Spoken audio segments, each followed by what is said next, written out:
trata de entender cómo piensa un ordenador, básicamente, o sea, para que entendemos cómo las máquinas funcionan y luego en posteriores sesiones dentro de Bootcamp vais a ver cómo poder programar las máquinas, ¿no? Básicamente, que esa sería un poco la siguiente fase. Pero esto es un poco la parte introductoria de ver cómo funciona un ordenador intrínsecamente, ¿vale? Cuáles son qué lenguaje habla, ¿no? Y sabiendo cómo funciona y qué lenguaje habla, pues podemos entender muchas cosas, ¿vale?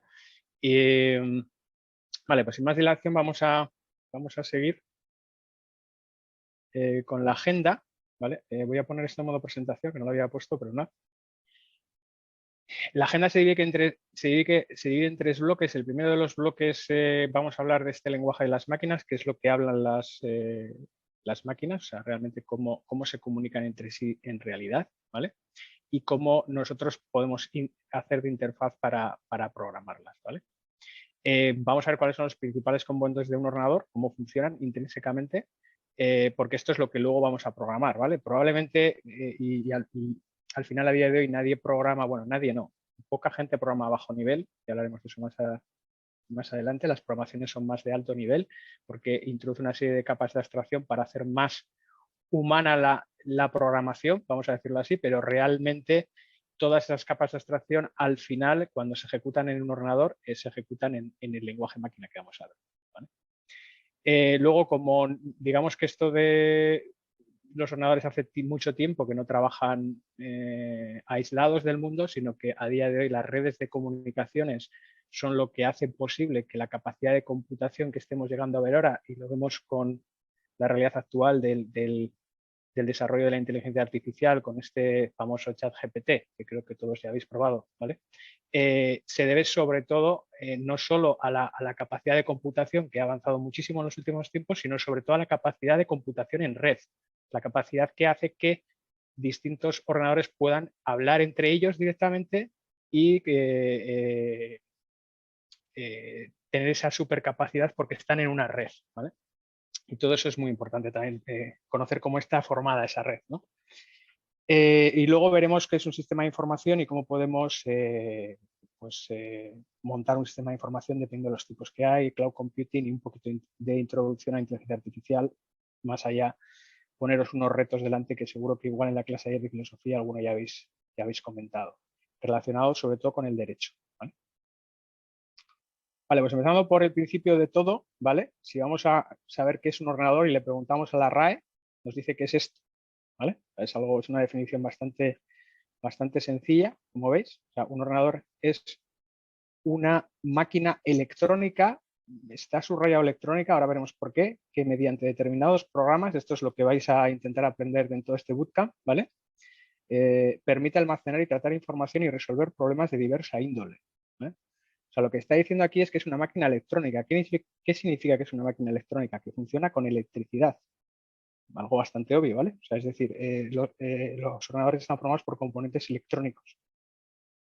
Vale, antes de pasar a si yo os pregunto ahora qué estados tiene la electricidad, ¿qué me decís? ¿Qué puede pasar por un cable? Corriente eléctrica. ¿Y cuáles son los posibles estados? Que haya corriente eléctrica o... ¿O que no? Correcto. ¿Eso cuántos estados son? Dos, ¿no? Que haya o que no haya, ¿vale? Pues luego vamos a ver que todos los ordenadores funcionan en base a dos estados, que haya o que no haya corriente eléctrica. Lo vamos a ver más adelante, ¿vale?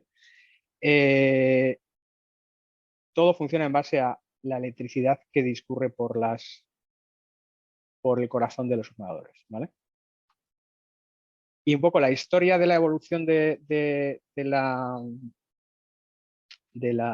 los ordenadores, ¿vale? Empezando desde los primeros ordenadores allá por principios del siglo XX, que eran eminentemente mecánicos, lo veis aquí abajo, electromecánicos, ¿vale? Se ha pasado a ordenadores que eran eminentemente electromecánicos, que hacían cálculos mediante movimiento pues esto es un poco la máquina de Charles Babbage, que es un poco la que se considera un poco como la primer ordenador, básicamente, ¿vale? Era una máquina electromecánica, ¿vale? No era electrónica, a pasar a mediados del siglo XX a ordenadores que eran ya electrónicos, pero estaban funcionando con válvulas de vacío, ¿vale? Era esto de aquí, ¿vale? poco el precursor de lo que sería el transistor. Y luego la explosión básicamente de todos los ordenadores, como veis, se produce a partir de los años 60 y sobre todo en los años 80 con la invención por parte de IBM PC del concepto personal computer, ¿vale? Que lo que hace es democratizar el uso de los ordenadores. A partir de aquí, las computadoras eran grandes armarios que se almacenaban dentro de pues, edificios enteros, ¿vale? Porque ocupaban edificios enteros de empresas y se dedicaban a hacer esos cálculos, ¿vale? Mientras que el personal computer es lo que democratizó, perdonad, el uso del ordenador a nivel mundial y es lo que seguimos viendo hoy en día, ¿vale? O sea, todos los PCs portátiles que tenemos desde donde estoy haciendo esta presentación, ¿vale? O incluso toda la explosión de los móviles, ¿vale? Y de los smartphones, que también son ordenadores, ¿vale? En miniatura. Entonces, todo esto, como veis aquí, ahora mismo si hacemos una... Esto es de febrero de 2011 y el que hizo esto de la revista Time no estaba muy mal encaminado, ¿vale? Porque aquí si veis esta de Surpasses Brain Power of Human in 2023, aquí estamos en 2023 y tenemos el ChatGPT aquí a la derecha, ¿vale?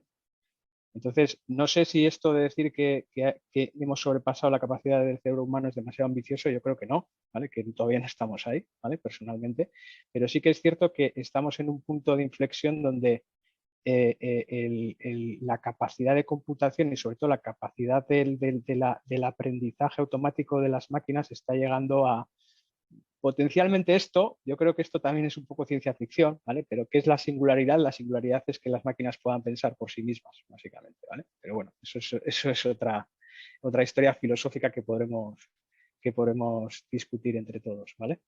Pero bueno, sí que estamos por aquí, más o menos, ¿vale? 2023, tampoco en este punto, ¿vale? Y sí que es cierto que estamos viendo que todo esto de aquí, pues lo que ya siempre ha sido exponencial, ahora la curva se está haciendo mucho más exponencial, ¿vale? Entonces, si seguimos, ¿vale? ¿Cuál es el lenguaje de las máquinas? No sé quién me ha dicho antes lo de la electricidad, perdonad, porque no sé muy bien quién lo ha comentado, pero ahora abro la pregunta a toda la audiencia. Si el lenguaje si las máquinas son electrónicas y funcionan con estados de electricidad, ¿vale? ¿Cuál es el lenguaje que hablan las máquinas? O sea, ¿qué lenguaje hablan? ¿Sabéis? ¿Alguno lo sabe? ¿Binario? ¿Quién ha dicho? Muy bien. Binario, correcto, unos y ceros, ahí lo tenéis en la pantalla, ¿vale? O sea, realmente es la matrix, ¿no? Que tenéis aquí, es unos y ceros, ¿vale? O sea, los ordenadores solo entienden de unos y ceros, o sea, todo está mapeado a estados de 1 pasa la electricidad por el transistor, 0 no pasa la electricidad por el transistor. Luego, para que veáis, o sea, realmente es todo muy simple y a la vez muy complejo, ¿vale? Pero sobre todo es muy simple, ¿vale? Porque un ordenador solo trabaja con estados de electricidad, es decir, con puertas lógicas abiertas o cerradas, ¿vale? Y por lo tanto con programación binaria. Luego por encima veremos que la programación abstrae a un lenguaje pseudo humano, pseudo natural, para poder hacernos entendible crear programas, ¿vale? Desde nuestro punto de vista humano, ¿vale? Porque si no sería impensable, ¿vale? Pero todavía en los comienzos de la programación se programaba en binario, o sea, se programaba en este tipo de... Las primeras máquinas se programaban así, o sea, os podéis imaginar, ¿vale? Lo que costaba hacer aquello. Y luego se han ido abstrayendo niveles, pues el ensamblador es el primer paso, ¿vale?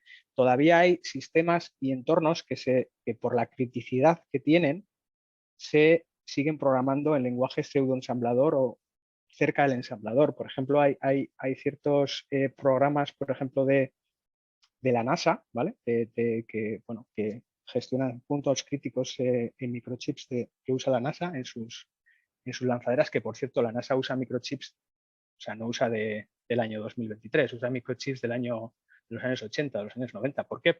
¿Por qué los usa? Y no usa algo muy avanzado. ¿Por qué creéis que lo usa? Porque sabe exactamente cómo funciona y sabe predecir si hay algún problema en eso, ¿vale? Entonces, cuanto más simple es, más fácil es, mejor es más adecuado es para para un entorno crítico, ¿vale? Entonces, bueno, yendo al lenguaje de las máquinas, lenguaje binario, y luego se va abstrayendo a ciertos niveles por encima para poder hacerlo entendible y que podamos todos programar un ordenador, básicamente, ¿no? Y ahora vamos a hacer una reflexión, ¿vale? De por qué digital, ¿vale? O sea, porque ahora mismo estamos viviendo en un mundo digital, ¿no? Nadie es ajeno a esto, ¿no? Hay digitalización, se habla de la digitalización en las empresas, de la industria 4.0, bueno, todo digital, ¿vale? ¿Qué beneficios tiene el mundo digital del mundo analógico? Porque nosotros vemos el mundo analógico, ¿verdad? O sea, los seres humanos vemos el mundo con nuestros ojos, nuestros oídos, o sea, nuestro tacto, ¿vale? Eso es analógico, o sea, se puede palpar, no es una señal digital, no somos digitales, ¿vale? ¿Qué beneficios tiene el mundo digital? Bueno, pues aquí os he puesto algo bastante sencillo, ¿vale? De entender. A la derecha tenéis un reloj digital de cuarzo, ¿vale? Vamos a decir el Casio de toda la vida, ¿vale? Y a la izquierda tenéis un reloj mecánico, automático, vamos a decir que es el Rolex de toda la vida, ¿vale? ¿Cuál de los dos es más exacto?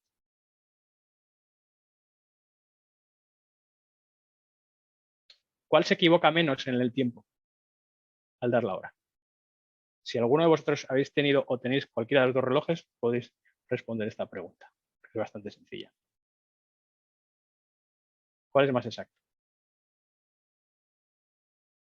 ¿No? El digital. El digital, correcto. ¿Por qué? Pues no sé. Yo diría que porque, vamos, por un poco lo mismo que decías de unos y ceros, porque es que o lo hacía mal Exacto, o lo hace hace bien. bien. Correcto, Lo correcto. otro puede ir atrasando o no atrasando, pero esto o va o no va. Una reflexión. El mecánico es analógico, es decir, funciona con una serie de, bueno, lo habéis visto, tiene un millar de ruedecitas y una serie de que más o menos se ha medido que eso dura un segundo, ¿vale? Pero todos los que habéis tenido un reloj analógico o tenéis un reloj analógico, sabéis que cada cierto tiempo hay que ponerlo en hora, porque se va desfasando, ¿vale? Dependiendo del tipo joder, perdonad, el tipo de Mecanismo, ¿no? movimiento creo que es el nombre, ¿vale? Movimiento que tenga el reloj, ¿vale? Será más o menos preciso, se desviará más o menos, pero siempre se va a desviar. Es decir, o lo tienes que cambiar cada mes, lo tienes que cambiar. Algunos se atrasan, otros se adelantan. Es más, con el tiempo, relojes que se atrasaban luego se adelantan y hay que ajustarlos, ¿vale? Porque es mecánico, ¿vale? No es preciso, no es exacto en ese sentido. El reloj de la derecha, el reloj de cuarzo, lo que lleva es un oscilador de cuarzo que se ha programado para que funcione con una oscilación de una frecuencia que dura un segundo en concreto, ¿vale? Entonces, eso está programado ahí y siempre va a durar un segundo, con lo cual el de la derecha siempre va a funcionar bien. Bueno, salvo que se le acabe la pila o lo que sea. Eso digamos que sería la desventaja del de la derecha. El de la izquierda no necesita pilas para funcionar, ¿vale? El de la derecha necesita electricidad para funcionar, ¿vale? Pero es más preciso que el de la izquierda, ¿vale? Entonces, sin más, es por abriros un poco la mente, ¿vale? Con ese tema. Otro ejemplo, digital o analógico. Esto hace unos años igual algún purista de la fotografía todavía decía que es mejor analógico, ¿no? ¿O qué? A ver, el analógico, o sea, el film químico lo que hace es capturar la imagen en ese momento y lo pone, la plasma de forma analógica en el negativo. O sea, es lo que ha capturado en ese momento. Pero hoy en día a nadie se le ocurre, ni siquiera al mejor fotógrafo del mundo, no usar una cámara digital, ¿vale? Porque la cámara digital tiene una serie de ventajas sobre la analógica. ¿Qué ventajas tiene la cámara digital sobre la analógica? ¿Qué plasma la cámara digital para una fotografía? ¿Qué plasma? Unos y ceros, ¿verdad? Estamos hablando de información digital, ¿vale? ¿Qué ventajas tiene tener una fotografía representada con unos y ceros versus tener un negativo químico que tengo que revelar y tengo que hacer cosas? O sea, yo en la fotografía de la izquierda, como tiene unos y ceros, para un ordenador es exactamente lo mismo que cualquier otro fichero. Con lo cual yo puedo aplicarle N 1000 algoritmos, todos los que quiera, ¿vale? Para mejorar esa fotografía en tiempo real, que es exactamente lo que hacen todos los smartphones que tenéis ahora mismo en el bolsillo, ¿vale? Para que desde el momento que hacéis clic en la foto hasta que sale la foto en la pantalla, el mini ordenador que tiene el smartphone, que va muy rápido con la capacidad actual, es capaz de aplicarle un montón de algoritmos para que esa foto se vea bien. Si lo sacáis con una cámara analógica, luego tenéis que hacer un postprocesado, es más artesano. lo que tenéis que hacer, ¿vale? Entonces no lo hace automáticamente y no te permite hacer todas las combinaciones que puedes hacer con la parte digital. Ese es el beneficio de la parte digital. Ahora también hay un problema, ¿vale? Ahora lo vamos a ver, ¿vale? Esto está muy de moda, o sea, muy al día hoy en día. De hecho, el otro día leí que se estaban vendiendo muchísimos vinilos. O sea, hemos vuelto al vinilo, ¿vale? ¿Por qué hemos vuelto al vinilo? O sea, el vinilo es analógico puro, es la pista de audio analógica grabada sobre un disco de vinilo. Mientras que el audio, el compact disc, que ya, pues ya casi no existe, o el MP3 es una representación digital de esa pista analógica que nuestro oído, o sea, con la cantidad de hercios, lo que sea, que nuestro oído oye, ¿vale? Entonces, los puristas de la música jamás van a usar un MP3 o van a usar una representación digital de esto porque van a decir que ha perdido calidad, ¿vale? Entonces, digamos que aquí, por hacerlo un poquito sencillo, ¿vale? Para que lo entendáis, ¿vale? Esta es una onda analógica, que normalmente es una onda sinusal, ¿vale? Así. Y lo de abajo es la representación digital de esa onda analógica, ¿vale? Lo de arriba es una canción, ¿vale? Vamos a poner que es una canción, ¿vale? Si yo intento representarla digitalmente, siempre voy a tener montañitas, o sea, el 0, que es el valle, y la montaña, que es el 1, ¿vale? 0, 1, 0, 1, 0, 1. Si yo pongo, por ejemplo, imaginemos MP3, todos habéis oído hablar que los MP3 había diferentes calidades, ¿no? 128 kilobits, ¿vale? Bits, un bit es un 1 o un 0, ¿vale? 256 kilobits o 320 kilobits o incluso más, ¿vale? ¿Eso qué significa? Que si yo hago estas montañitas más pequeñas y lo plasmo aquí, o sea, lo pongo en la curva, se van a acercar más a la curva, ¿vale? Cuanto más densidad tenga de bits, más se va a acercar a la curva, con lo cual menos pérdida tengo. Pero siempre tengo una pérdida, porque aquí hay una curva y siempre pierdo algo, ¿vale? Entonces esa es la parte, digamos, para que entendáis, de que las representaciones digitales sobre algo analógico siempre hay una pérdida, ¿vale? Ahora bien, ¿cuán de importante es esa pérdida versus lo que gano? Que es todo lo que vamos a ver ahora, toda la capacidad programática que tengo una vez que tengo todo esto, todo el mundo representado en unos y ceros, es un poco lo que vamos a ver a continuación en todo este bootcamp, ¿vale? ¿Entendido este concepto? ¿Sí? Muy bien. Entonces, esto es un poco para afianzar lo que hemos visto, ¿vale? Si vivimos en un mundo analógico, entonces, ¿por qué digitalizamos? ¿No? O sea, ¿qué sentido tiene esto? ¿Vale? Ahora lo vamos a ver un poco más adelante, ¿vale? Simplifica todos los problemas, o sea, que hemos comentado al principio, que es un ordenador, es una máquina electrónica para solucionar problemas, ¿vale? Mediante una serie de programas, me permite solucionar problemas de la vida diaria, hacerlo todo mucho más sencillo, ¿vale? Simplifica problemas y simplifica los cálculos. Al final, un ordenador, lo vamos a ver, es una calculadora, ¿vale? Calcula cosas, ¿vale? Muy rápido, ¿vale? Pero calcula cosas. O sea, no hace más que eso. O sea, es una máquina de calcular. No pensemos en un ordenador, ahora que tenemos todos lo de la inteligencia artificial y el ChatGPT y tal, como que hay alguien ahí detrás que es un humanoide y es capaz de, en las películas de ciencia ficción. No, un ordenador es una máquina de cálculo muy potente y que puede hacer cálculos muy rápidos en paralelo, etcétera, pero no deja de ser una máquina de cálculo, ¿vale? Luego, permite una representación homogénea de todo tipo de información. Lo que hemos dicho, me da igual que sea una canción, que sea una foto, que sea un fichero de la firma de un contrato. Todo está representado con unos y ceros, ¿vale? Esa homogeneidad de la representación también me permite conseguir cosas como compresión de los datos, ¿vale? Es decir, al yo tener todo representado de forma simple, puedo comprimir muchísimo la información. Hay información que se comprime más y otra que se comprime menos, pero por ejemplo, el ejemplo lo tenéis en las fotografías, ¿vale? Las fotografías hay una serie de formatos de compresión, que si el JPEG, que si el HEIF, que si un montón de formatos, o sea, y luego tienes el RAW, que habéis oído hablar, ¿no? Que es el bruto, ¿vale? Que es lo que captura el sensor, o sea, el sensor captura una serie de bits en bruto, ¿vale? Toda esa información. Pero luego aplicándole un algoritmo, que no deja de ser un programa de compresión, agrupo esos bits en clusters, de tal forma que puedo comprimir esa información que me ocuparía, yo qué sé, 100 megas una foto, ¿vale? La puedo comprimir en 2 o 3 megas, ¿vale? ¿Por qué? Porque tengo esa capacidad de agrupar los bits, ¿vale? Y conseguir hacerlo todo mucho más que ocupe menos tamaño, ¿vale? Estas son las principales ventajas de la de la digitalización. Ahora, tiene ciertos inconvenientes, ¿vale? El primero ya lo hemos visto. Hay pérdida de información. ¿Cuán perceptible es esa pérdida de información al pasar a un formato analógico no digital? Depende. Ya hemos visto que a la gente que le gusta la música, esa pérdida de información parece que es bastante, por lo menos porque la gente está moviendo al vinilo, ¿vale? Pero bueno, eso es un tema que depende mucho de las personas, ¿vale?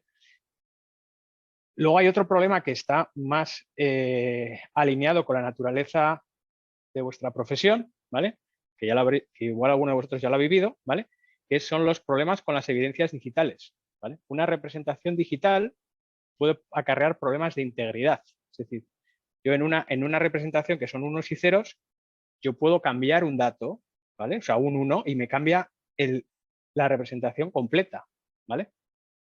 Entonces, esto implica que puede ocurrir, que de hecho por eso hay, si habéis oído lo de los algoritmos de hashing, ¿vale? Que un hashing no es nada más que un algoritmo que coge una entrada, un fichero, imaginemos, con bits, calcula un resumen de ese fichero, que no deja de ser una salida de una serie de bits, ¿vale? Que con la particularidad de que es única para el fichero origen, ¿vale? Esa particularidad de que es única, por eso se llama one-way function o hash function, ¿vale? Se cumple sí o sí siempre que el algoritmo de hashing sea seguro, ¿vale? Entonces hay una serie de algoritmos de hashing que han dejado de ser seguros, como el MD5, ¿vale? Hace tiempo, y eso implica que alguien, un atacante, ¿vale? Puede hacer que un contrato, por ejemplo, por ponerlo en vuestra terminología, parezca que ha sido firmado por alguien, digitalmente, obviamente, que no ha sido firmado, ¿vale? Porque ha podido cambiar la integridad de ese documento por una vulnerabilidad en el algoritmo de hashing, ¿vale? Entonces, por eso os digo, punto número 2, la representación digital no es tan segura como una representación analógica, ¿vale? En ese sentido, ¿vale? Puede tener problemas de integridad.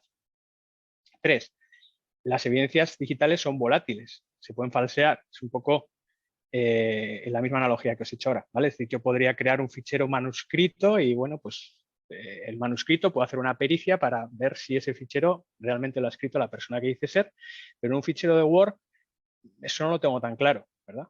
No es tan sencillo analizar eso, ¿vale? Entonces, es cierto que los jueces están aceptando pruebas digitales cada vez más porque no les queda otra, pero es cierto que también hay gente muy experta en tumbar pruebas digitales si no están correctamente acreditadas, ¿vale? Por eso cuando hay que hacer una pericia hay que hablar con un perito forense digital para asegurarse que esas evidencias se trasladen correctamente al caso, ¿vale?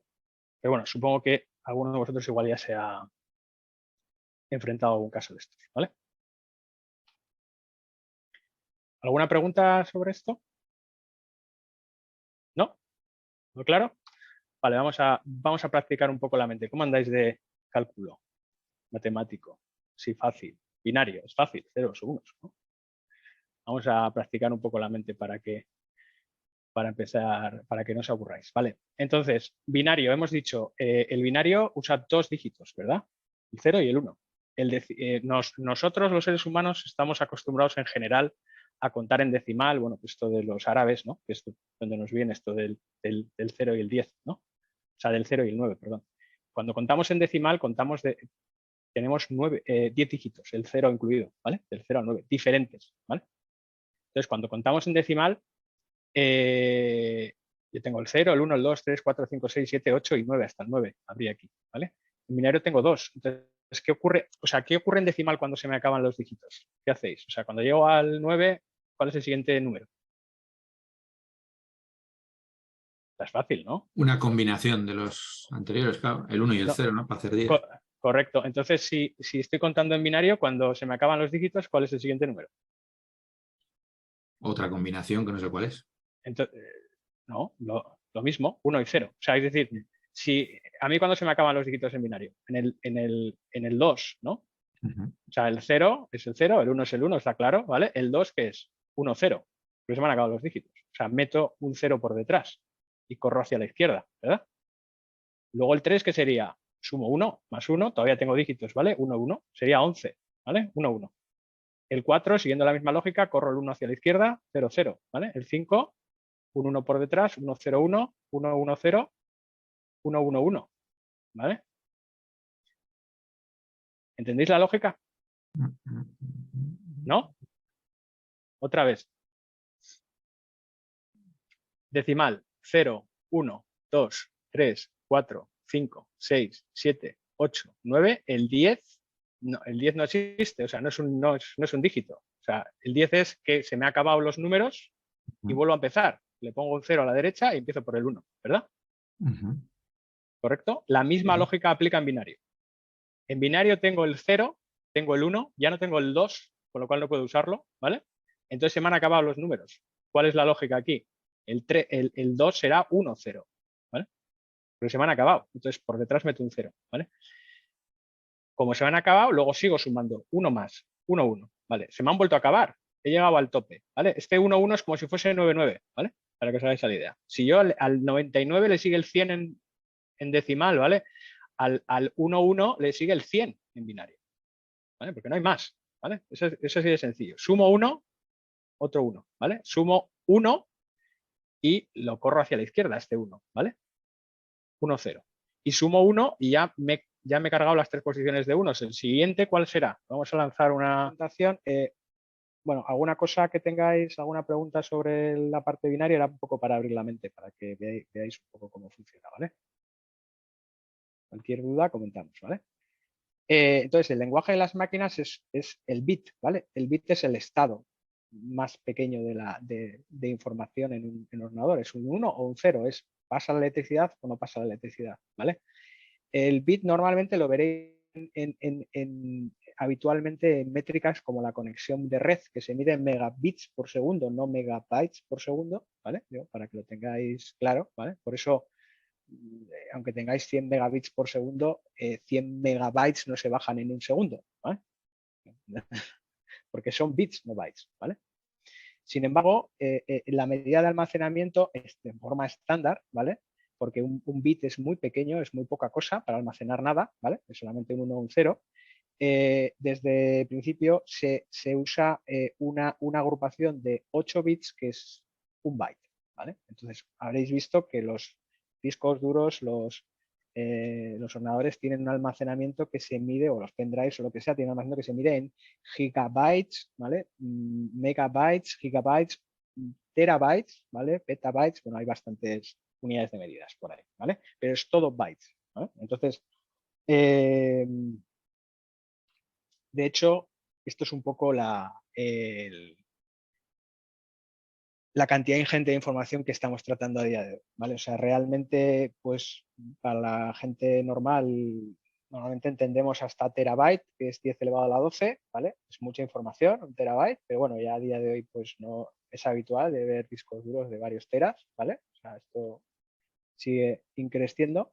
Un petabyte es menos habitual que lo veáis en el mundo doméstico, ¿vale? En las empresas sí, o sea, se manejan petabytes de datos, ¿vale? Y luego ya estas otras cantidades de exabyte, petabyte y yottabyte están ya más en el universo digital, vamos a decir, en Internet en general, ¿vale? Entonces, hay un tema por ahí que se suele decir, bueno, que se comenta habitualmente en muchas presentaciones, que la humanidad ha generado más datos en los últimos 10 años que en toda la existencia de la humanidad, ¿vale? Entonces, ahora mismo la cantidad de datos que se manejan en general en el universo digital, eso incluye todo Internet y todas las aplicaciones y todo el mundo digital en el que vivimos, ¿vale? Es ingente, ¿vale? O sea, es inimaginable, ¿vale? Y todo esto se trata de toda esta forma de forma sencilla con los algoritmos que son capaces de manejar toda esta información de forma, vamos a decir, homogénea, ¿vale? Y luego vamos a la parte de la programación, ¿vale? El lenguaje de programación, ¿vale? Es el conjunto de instrucciones que ejecutadas en un ordenador le dicen al ordenador qué hacer, porque básicamente lo que quiero que también entendáis, que creo que ya os lo he comentado antes cuando he dicho que un ordenador no es más que una máquina de cálculo muy potente, ¿vale? Un ordenador no tiene, hemos hablado antes de la singularidad, todavía queda mucho para eso, ¿vale?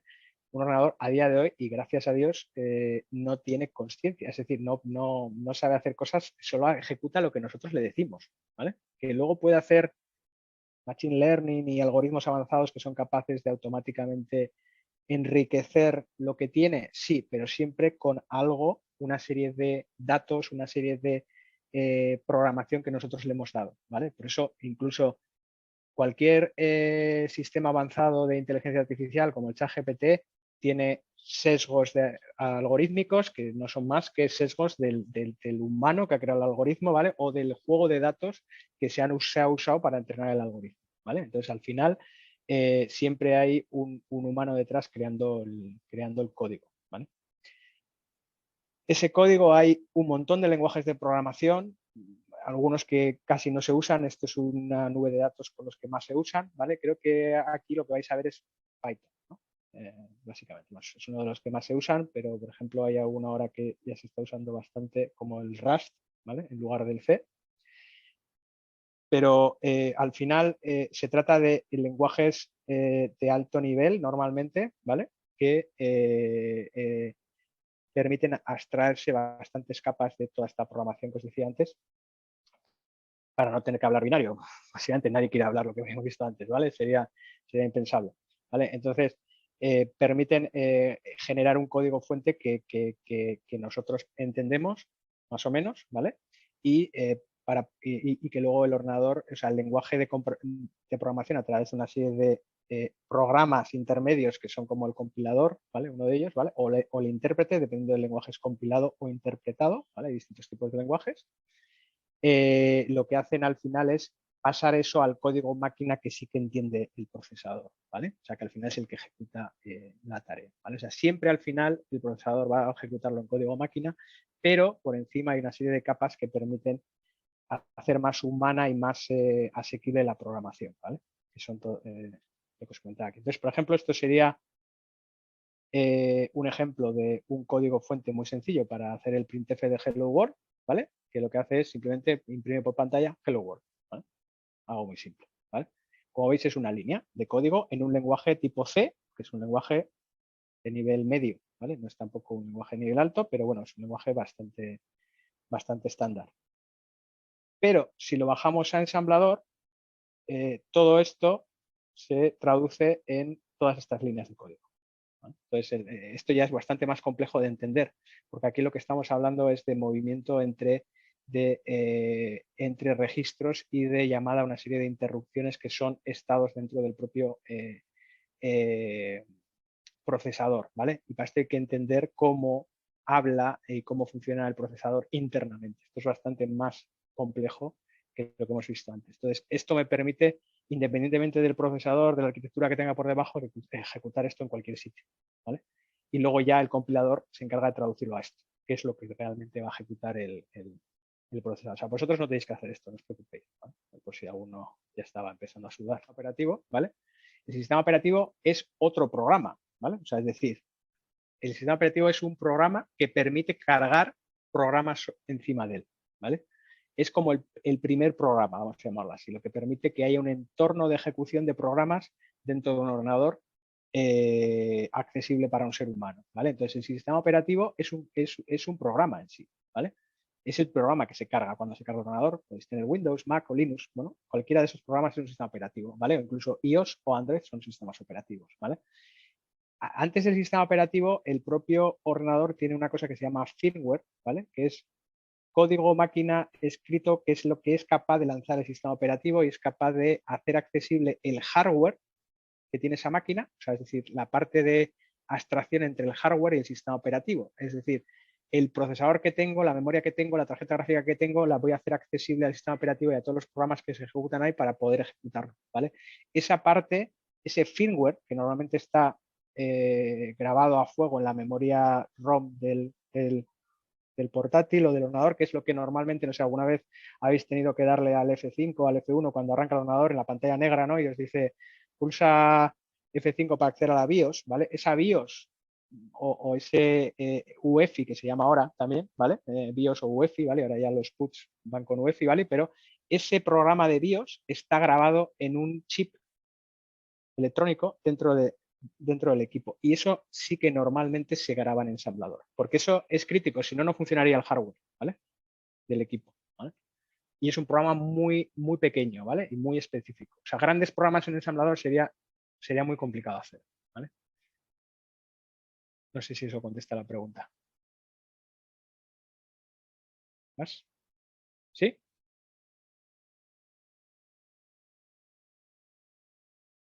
Bueno, pues seguimos.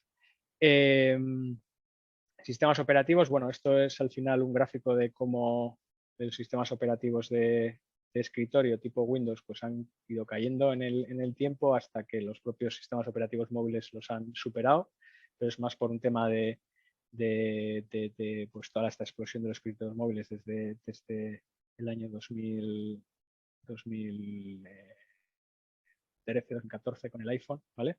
Y los dispositivos Android, ¿vale? Es un poco la explosión que hay, con lo cual a día de hoy pues hay probablemente más dispositivos corriendo sistemas operativos móviles que corriendo sistemas operativos de escritorio, ¿vale? Al final es lo mismo. Hasta aquí, ¿todo claro? ¿Alguna pregunta? ¿Sí? Ok. Seguimos. Procesador. ¿Cuál es el principal componente del ordenador? ¿Vale? Esto es el cerebro, vamos a llamarlo así, es la máquina de cálculo que existe en cualquier ordenador, ¿vale? De los que vemos. A ver, hay ordenadores en casi todos los ordenadores, me refiero a microchips, en casi todos los objetos que nos rodean, ¿vale? O sea, es decir, desde este ratón que tengo aquí tiene un microchip dentro que lo controla, el teclado tiene otro microchip, obviamente el móvil tiene muchos microchips, ¿vale?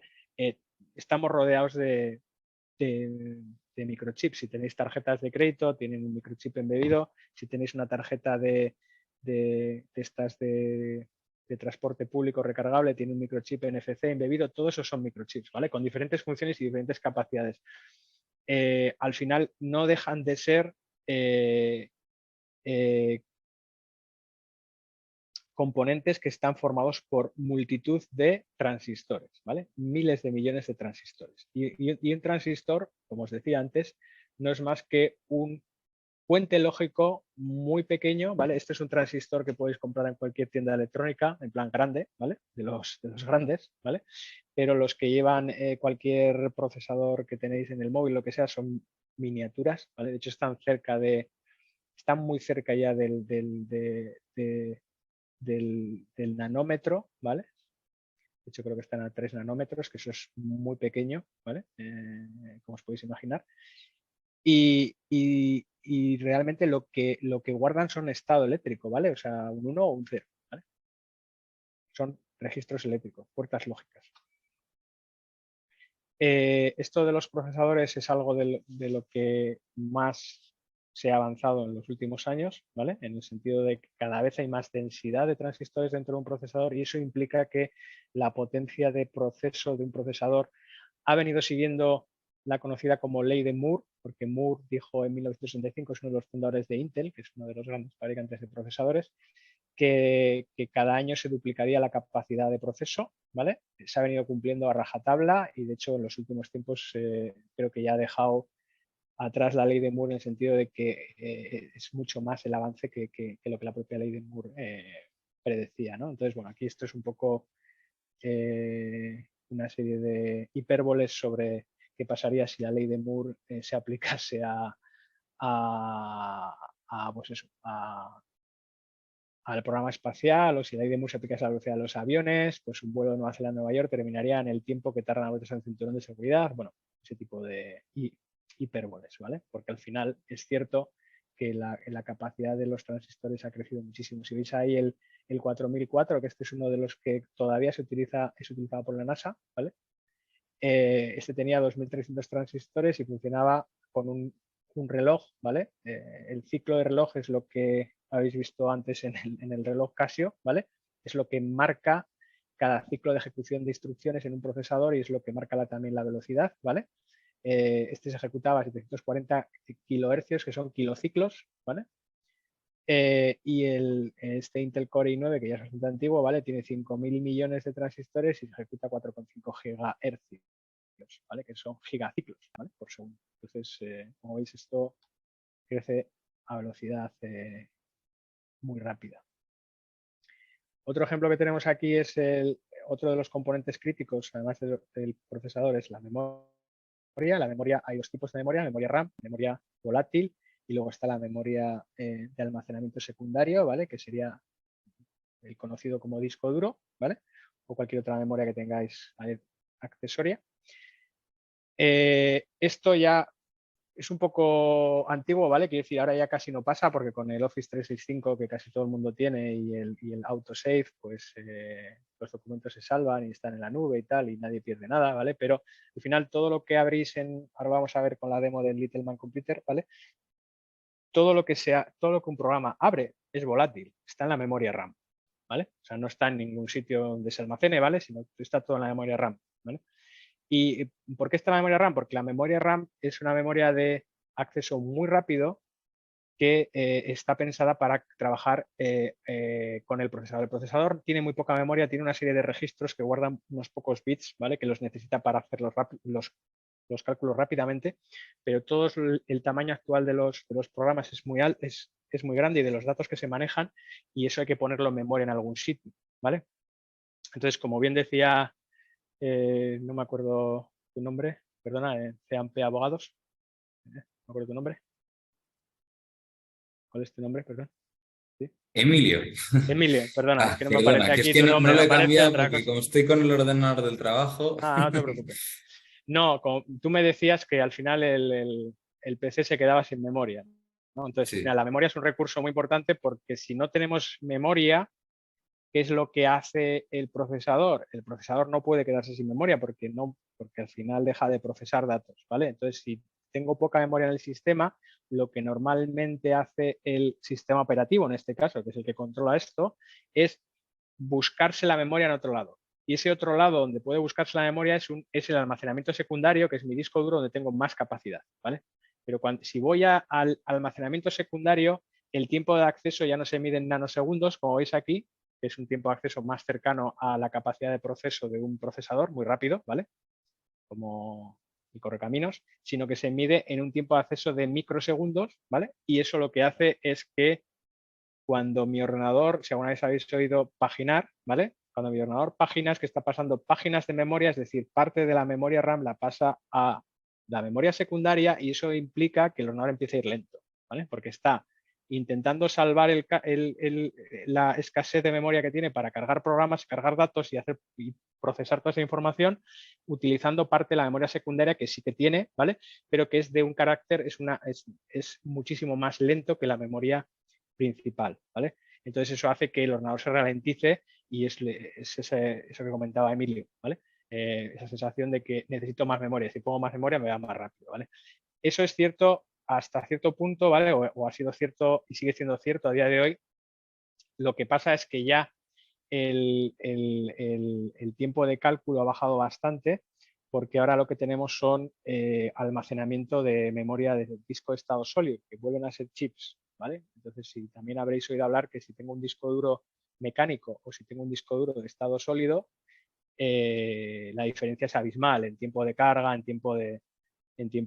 caso de que haya paginación de memoria, como os decía antes, que se pase memoria RAM a la memoria de disco, ¿vale? Porque no tenga espacio, la cosa va mejor, ¿vale? Pero aún así, todavía la memoria RAM sigue siendo mucho más rápida que la memoria de almacenamiento secundario, aunque esta esté basada en chips y no en discos mecánicos, ¿vale? Luego hablamos de los discos mecánicos. Vamos a hacer ahora una pequeña demo ahora que sabéis lo que es la memoria y la CPU, ¿vale? Básicamente hay una web que simula el Little Man Computer, está muy bien porque es muy académico, ¿vale? Simula un ordenador muy pequeñito, vamos a decirlo así, donde se programa en ensamblador, por cierto, con lo cual es un poco duro, ¿vale? Pero sí que permite ver cómo esto funciona por debajo, ¿vale? O sea, cómo un programa funciona, un programa muy simple, funciona por debajo, cómo se guarda en memoria tanto el programa como los datos, ¿vale? y cómo va funcionando el procesador, va cogiendo datos de entrada del usuario, los va registrando, va haciendo cálculos, ¿vale? Y va sacando las salidas, ¿vale? Siguiendo las instrucciones que aparecen en el programa. Entonces, si os parece, vamos a verlo un momentito con una demo muy rápida, ¿vale?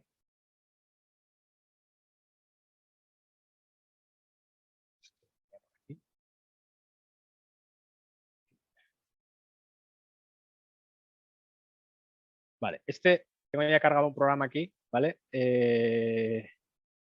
Básicamente, si queréis probar esto, dado que tenéis a nuestro amigo el ChatGPT, a ver si me funciona ahora. Tampoco. Si lo podéis preguntar al ChatGPT. A ver. Si ahora no va. Va un poco lento.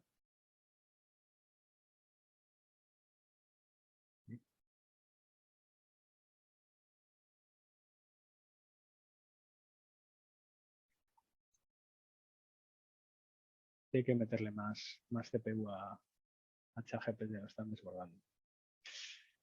Vale.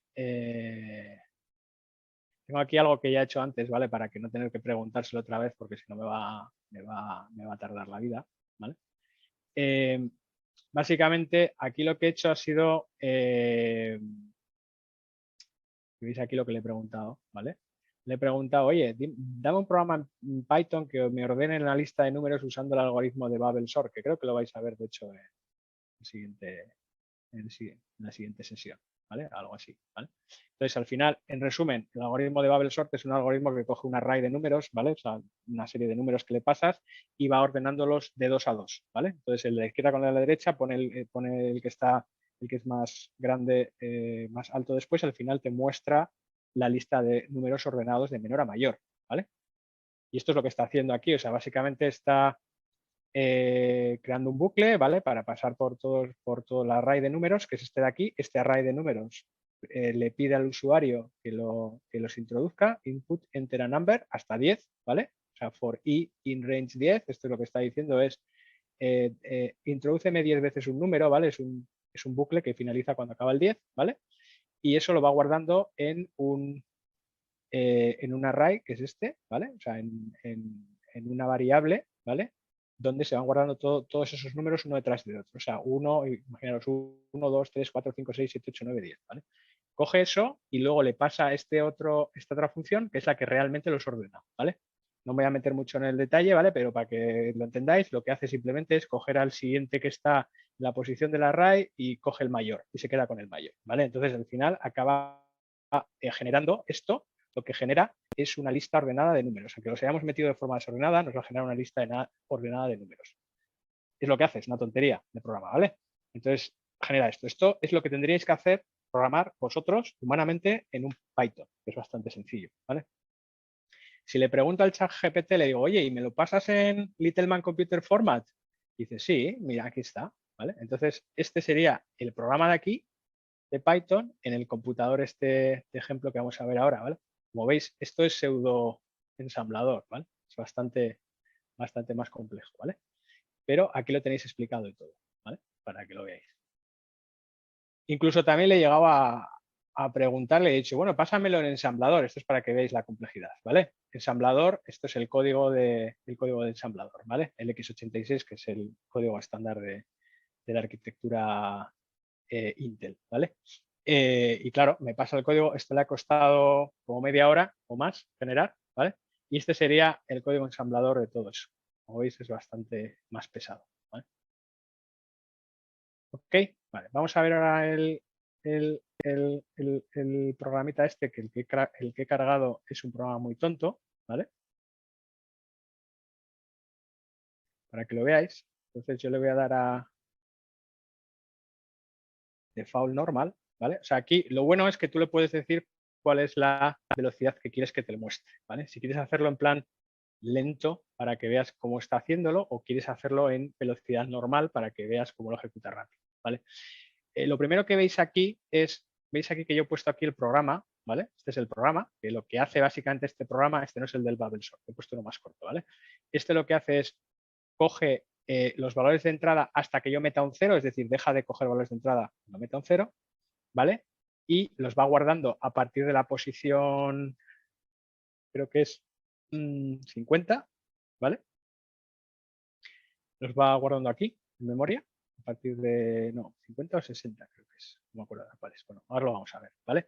Los va guardando aquí porque esta es la memoria, ¿vale? O sea, esto es la memoria RAM, ¿vale? Del programa. Y este es el procesador, el acumulador, el registro y el program counter, ¿vale? Esto lo que hace es, y esta es la lógica aritmética que lo que hace es, pues eso, las operaciones matemáticas, ¿vale? Y luego tiene una serie de registros que el acumulador es el que va contando la instrucción que llega, ¿vale? Y el program counter también, ¿vale? O sea, esto es lo que simula lo que sería la CPU, lo que es naranja, ¿vale? Esto es la memoria. Y en la memoria que hay, pues igual que en la memoria de un ordenador grande normal, ¿vale? La memoria tiene programas cargados en memoria, que son todos estos valores de aquí. O sea, lo que ha cargado hasta el número 22, ¿vale? Son datos del programa. Esto es el programa en sí, ¿vale? A partir del 22 está todo a ceros, ¿lo veis? Eso es memoria vacía, ¿vale? Entonces, ¿qué ocurre? Y esto es algo que puede ocurrir en una programación, bueno, esto ocurría más en C, ¿vale? Puede ocurrir que si no tenemos cuidado cuando programamos, empecemos a sobreescribir memoria de programa. Y si sobreescribimos memoria de programa, porque la memoria de datos y de programa está compartida, como veis aquí, ¿vale? Bueno, de forma simple, a nivel educativo es así, ¿vale? Luego, a día de hoy hay ciertos mecanismos para evitar esto, ¿vale? Pero en general la memoria está compartida, ¿vale? Si yo consigo sobreescribir una memoria de programa, puedo cambiar el funcionamiento del programa. Esto, por ejemplo, en mi área de expertise ciberseguridad es muy típico para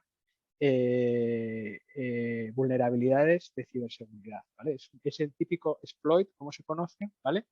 De sobreescribir puntos del programa para intentar que haga otra cosa diferente y entonces conseguir, pues por ejemplo, elevar los privilegios del usuario o conseguir usar que ese programa que se ejecuta con ciertos privilegios yo pueda comprometer el ordenador entero, ¿vale? Entonces eso es algo que todavía a día de hoy se sigue explotando. Puntos en el programa que me permitan modificar el programa con datos de usuario, habría que evitarlos siempre, ¿vale? Porque los datos tienen que estar separados del programa, ¿vale? Para que no haya overlapping. Entonces, dicho esto, le voy a decir que corra. A ver si me está diciendo esto. No, lo hace, no.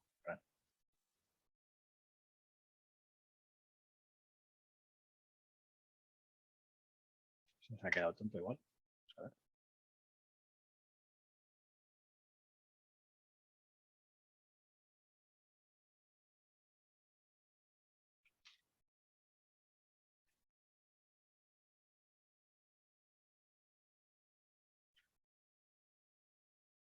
Vale, o sea, ahora lo que estáis viendo aquí es como el programa de forma pausada empieza a funcionar, ¿vale? Añade un 1 al contador, suma el registro, ¿vale? Y ahora me está pidiendo un input, una entrada. Y yo le pongo un número, ¿vale? Como hemos dicho antes. Yo le pongo un número, entonces ese número él lo pasa al acumulador, el acumulador le suma 1, toda esta cosa que está haciendo aquí en este bucle, ¿vale?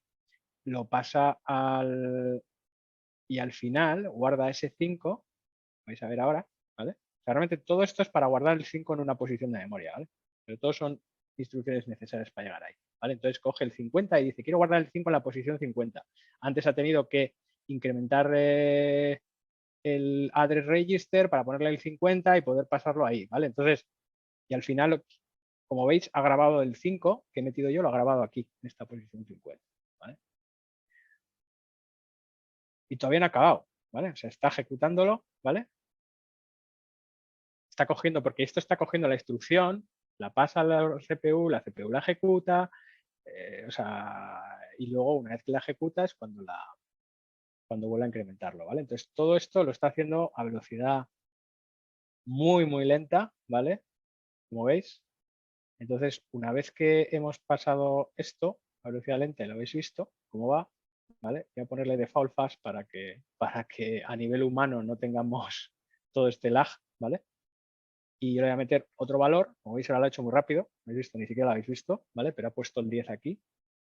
Si yo le pongo un 12, lo voy a poner en la siguiente posición que está disponible, que es la 52, ¿vale? Y así seguiría, le puedo meter todos los valores que quiera, ¿vale? veis que los está guardando ahí, ¿vale?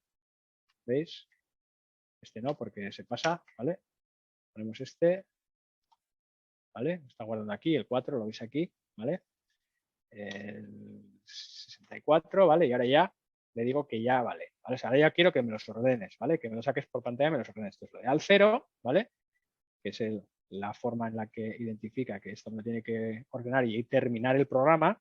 Entonces, lo que hace es ordenarlo, ¿veis? 5, 10, 12, 145. O sea, esto que he metido aquí me lo está ordenando, ¿vale? Me lo saca por pantalla. Perdona, O sea, Ángel. perdón, ordenando no. Me saca por pantalla las posiciones. Es verdad que este no ordenaba, pero nada, me he liado.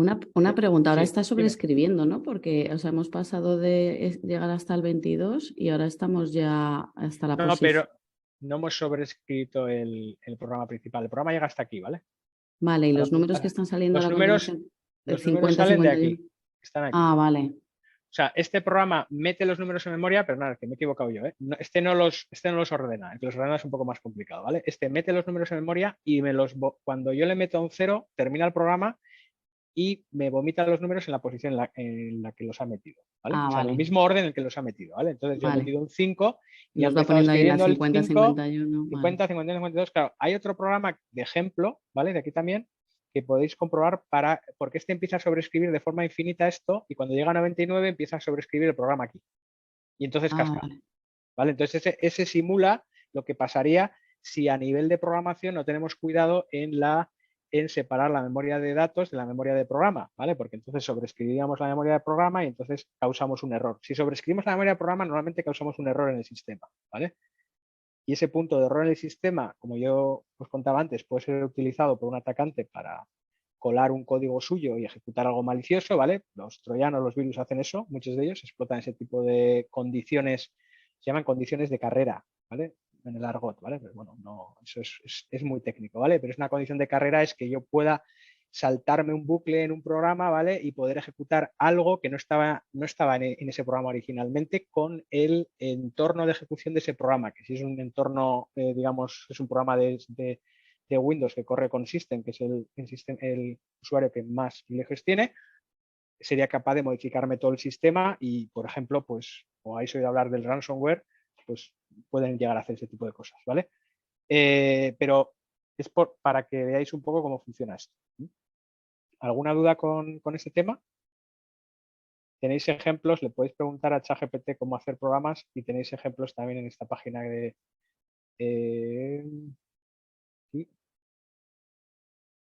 estaba aquí. Aquí tenéis bastantes ejemplos. Por ejemplo, tenéis uno que es este es el Number Store, es el que os he comentado ahora. Luego hay Memory Override, que es el que hace este ejemplo. Este programa ilustra uno de los problemas de la memoria cuando se utiliza para las dos cosas, instrucciones y datos, ¿vale? Entonces, según va ejecutando, se va ejecutando hasta que empieza a sobreescribir la memoria de programa. Entonces casca, ¿vale? Entonces, bueno, tenéis también el Babel Sort por ahí, os lo podéis preguntar, o sea, es bastante sencillo, ¿vale? Y también hay un manual aquí para cómo programar con Little Man Computer. Esto, sin más, es algo académico para que le deis una vuelta, si os interesa, para que veáis cómo funciona. Es un procesador de ejemplo que tiene una serie de instrucciones muy limitadas, ¿vale? Aquí tenéis todas las instrucciones del assembly language que tiene esto, ¿vale? Son muy pequeñas, ¿vale?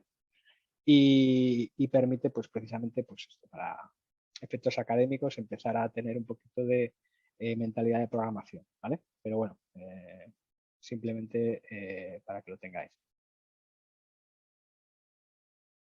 Dos ¿Alguna duda? cosas. Sí, Sí, dime.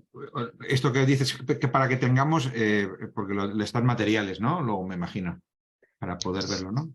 Sí, a ver, toda esta información lo vais a tener en los materiales, ¿vale? No está todavía porque no me ha dado tiempo, porque ha sido una sesión Eso al de hilo. última hora, pero lo vais a tener, ¿vale? No os preocupéis. Y luego, si yo he entendido bien, que no lo sabré decir con las palabras que tú le decías, pero Dime. tú tenías un programa en Python, sencillo, Correcto, sí. que lo has hecho en Python para que veamos lo fácil que es programar en Python, pero luego le has pedido que te lo versione en ensamblador. Esto se lo he pedido al ChatGPT que me lo haga para mí. Al O ChatGPT, sea, vamos. eso es directamente, o sea, Pero la cosa es no que voy a poder luego hacerlo yo. la orden que le has metido aquí a la CPU entiendo que le llegaba en binario. Sí, ¿no? a ver, o sea, esto que veis aquí, o sea, el Little Man Computer es una demo, ¿vale? Es un entorno de demo que simula una CPU, ¿vale? Muy limitada, con una serie de instrucciones muy limitadas, una CPU que no existe, ¿vale? Y el entorno de demo está disponible en Internet para que la gente lo pueda usar, ¿vale? Que es este de aquí, ¿vale? Y esta Y- memoria RAM que tienes ahí en ese Sí, ordenador, sí, que está fuera de la CPU, ¿no? Esa memoria RAM, y correcto, que esto tiene es memoria 100, RAM. que tiene Tiene 100 posiciones, sí, 100 correcto. posiciones. Esto está en decimal para que sea más fácil de entender, Vale. ¿vale? ¿Cada posición es lo del byte o esta historia que has dicho antes? No, la posición de memoria, o sea, esto es, a ver, esto también funciona así en un ordenador en general. O sea, hay un direccionamiento de memoria y cuando se escribe algo, sea un programa o un dato de ese programa, se escribe en una posición de memoria. Normalmente las posiciones de memoria se indican en hexadecimal. No os he contado lo del hexadecimal, pero realmente para no complicarlo más, ¿vale? Pero como los unos y ceros son muy arduos, ¿vale? Lo que se hace a nivel de programación es que se utiliza el hexadecimal como una forma de agrupar los unos y ceros, ¿vale? Entonces, al final, un hexadecimal, el hexadecimal, a diferencia del decimal o el binario, utiliza 16 dígitos, ¿vale? Que son del 0 al 9 y de la A a la D, ¿vale? O sea, perdón, a la F, de A a la F, ¿vale? Entonces, eso implica que si ahora hacemos el ejercicio que habéis hecho al principio del binario y contamos en hexadecimal, mis dígitos no se acaban en 9, sino que el 10 es una A, ¿vale? El 11 es una B, el 12, ¿sabes? ¿Entendéis, no? Entonces, esas direcciones en hexadecimal están muy bien porque agrupan grupos de 4 bits, ¿vale? Entonces, 4 bits para mí es una letra o un equivalente en hexadecimal, ¿vale? Un número o una letra en hexadecimal. Entonces yo cuando voy a direccionar memoria, ¿vale? Normalmente la direcciono en hexadecimal. Entonces voy a la posición 00FF de memoria, ¿vale? Esa es una posición que implica 4 bits, 4 bits, 4 bits y 4 bits, ¿vale? Pero en vez de poner todos los bits, porque eso sería infumable, ¿vale? Lo que hago es acortarla y uso el hexadecimal como acortador de bits, ¿vale? Y eso se usa muchísimo, ¿vale? Entonces por eso aquí justamente este ejemplo no usa el hexadecimal, es mucho más educativo, vamos a decir, más bajo nivel y utiliza directamente el decimal, ¿vale? Entonces al final utiliza posiciones en decimal. Pero esto realmente en realidad, cuando hay un addressing de memoria, ¿vale? Cuando voy a la memoria, el direccionamiento de memoria es hexadecimal, ¿vale? En lenguajes compilados e interpretados, como el que vais a aprender del Python, no tenéis que preocuparos de gestionar la memoria. Lo gestiona el propio compilador por vosotros, ¿vale? Pero en lenguajes de más bajo nivel, como puede ser incluso el C, ¿vale? Que es un lenguaje un poquito de más bajo nivel, si no tienes en cuenta la memoria, puedes llegar a hacer este problema de sobreescribir la memoria de programa con la memoria de datos, ¿vale? Que es un programa muy común en C y que cuando empezamos a estudiar la carrera es lo primero que nos enseña, ¿vale? No puedes montar el programa de tal forma que empieces a sobreescribir la memoria, porque como sobreescribas la memoria de programa, te cargas el programa, ¿vale? Entonces, es algo que hay que reservar memoria para programa y reservar memoria para datos. ¿Qué es lo que hace este programa de ejemplo? O sea, este programa de ejemplo lo que está haciendo es, yo voy a escribir datos, pero a partir de la posición 50, que es una posición bastante segura porque mi programa solo llega hasta la 21. ¿Vale? Entonces, lo que ha hecho este programa es, voy a empezar a escribir a partir de aquí, ¿vale? Esto normalmente lo que se hace es, en tu programa reservas memoria para que esta parte memoria, o sea, imagínate, de la 50 a la 80 está dedicado a datos y de la 0 a la 40 está dedicado a programas. Y no puedes meter programas en la parte de datos ni datos en la parte de programa. Punto. Si solo reservas al principio, ya no hay problema. ¿Vale? Entonces ese es un poco el concepto, ¿vale? En este caso. No sé si... Pero fíjate que yo iba a una cosa todavía más básica, creo, Sí, dime. Perdón, que es que el programa que tú has escrito estaría en tu pantalla ahora mismo a la izquierda del todo. Correcto, sí. La columna que está en blanco justo a la derecha, mucho más tabulada, por decirlo. Bueno, tabulada no es un poco más a la izquierda. Que tiene de la 0 a la 22 instrucciones en columna. Esta Más a de la aquí. izquierda. Más a la izquierda. Esta. Esa columna es lo que ha interpretado el ordenador de lo tuyo de la izquierda. Eso no lo has metido tú, ¿no? Exacto, o sea, es lo que ha interpretado el ordenador De cambio tus de la instrucción. órdenes, por decirlo Eso así, es, ¿no? eso es. O sea, Y esas básicamente, posiciones de 0 al 22 es a dónde lo va la celda en la que lo guarda de la RAM, ¿no? exacto, De esas de correcto, 0 a 22. correcto. Esto es, Vale, vale. el 0.6 está cargando en el acumulador load accumulator, esa es la instrucción, ¿eh? O sea, lo que le dices al CPU es load accumulator, lo que está en la posición 21. En la posición 21 tengo un 0, ¿no? Pues carga un 0, ¿vale? Vale. Súmale add, sumar, lo que hay en la 22, que es un 1, ¿vale?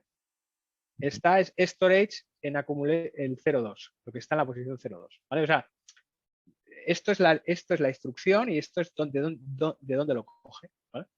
Entonces, sí, esto está muy simplificado, ¿vale? Y es un programa ensamblador, ¿vale? O sea, quiere decir que es más difícil de entender que un programa, pero es más cercano al código binario. máquina, ¿vale? Al binario y al código máquina. Y es un poco usando este procesador, esta CPU educativa de LMC, ¿vale?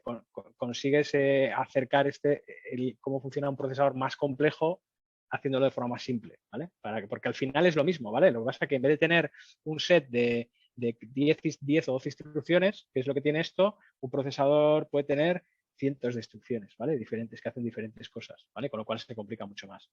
Pero vamos, que el tema es este, o sea, el concepto para entender cómo funciona por debajo es este en concreto, ¿vale? Entonces, esto es lo que hace, ¿vale? Ahora, nosotros no vamos a hacer esto nunca, ¿vale? O sea, vamos a usar un programa de abstracción y vamos a usar el Python que por debajo traduce todo esto a esto, ¿vale? Pero es simplemente para que entendáis cómo va, ¿vale? ¿Ok? ¿Alguna pregunta más? Me gustan las preguntas, ¿eh? Porque es donde más se interesa acá, ¿vale?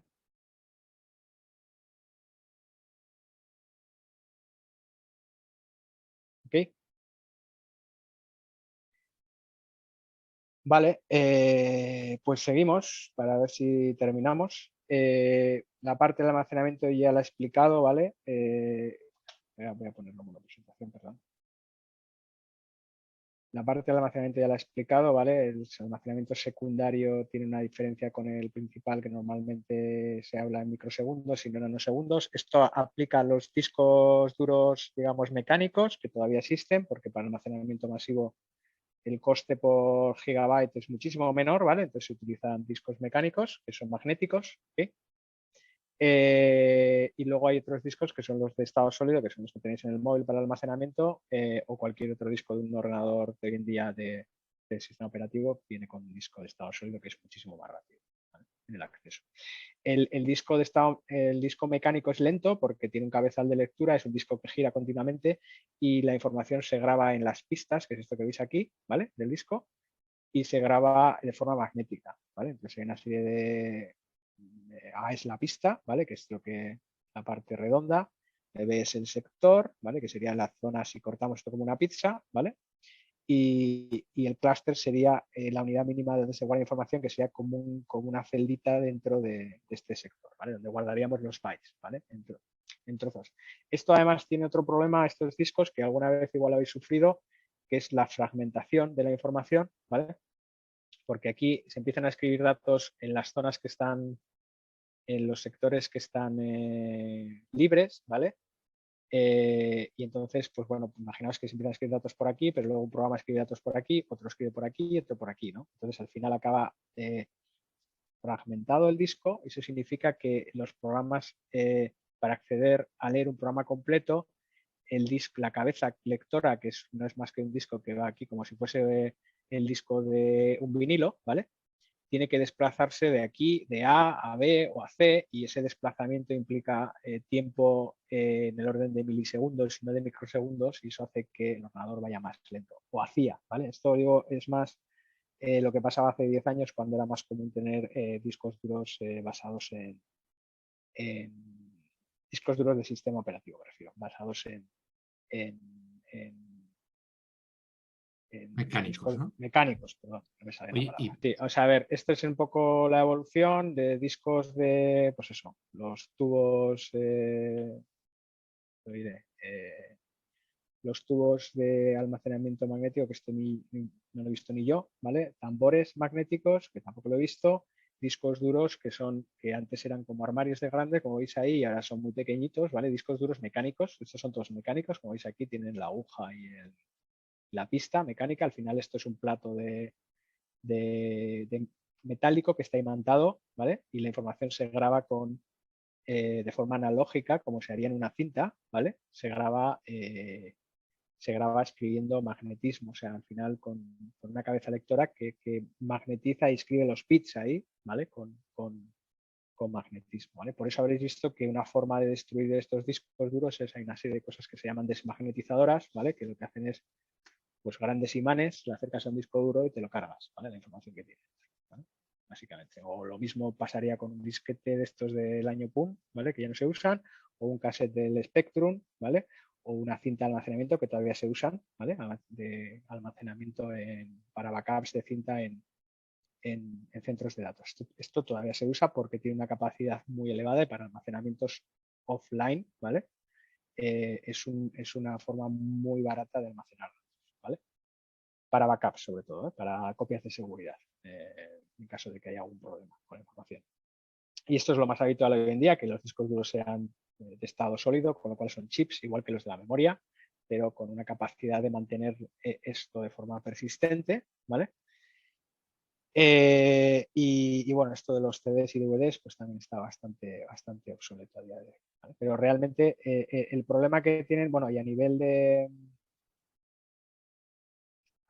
de evidencias electrónicas, digo que supongo que también lo habréis visto, ¿vale? Os puede interesar, ¿vale? Cuando yo borro una información en un disco duro, ¿vale? O en un disquete o en cualquier sitio de estos, ¿vale? Una información digital, no estoy borrando la información, ¿vale?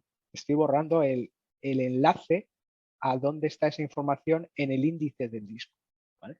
Pero no borro la información de forma completa. Por eso habréis oído hablar probablemente del borrado seguro, ¿vale? O en inglés wipe de los discos, que lo que implica es una sobreescritura de la información almacenada en el disco, no solo el borrado, sino sobreescribir los bits, ¿vale?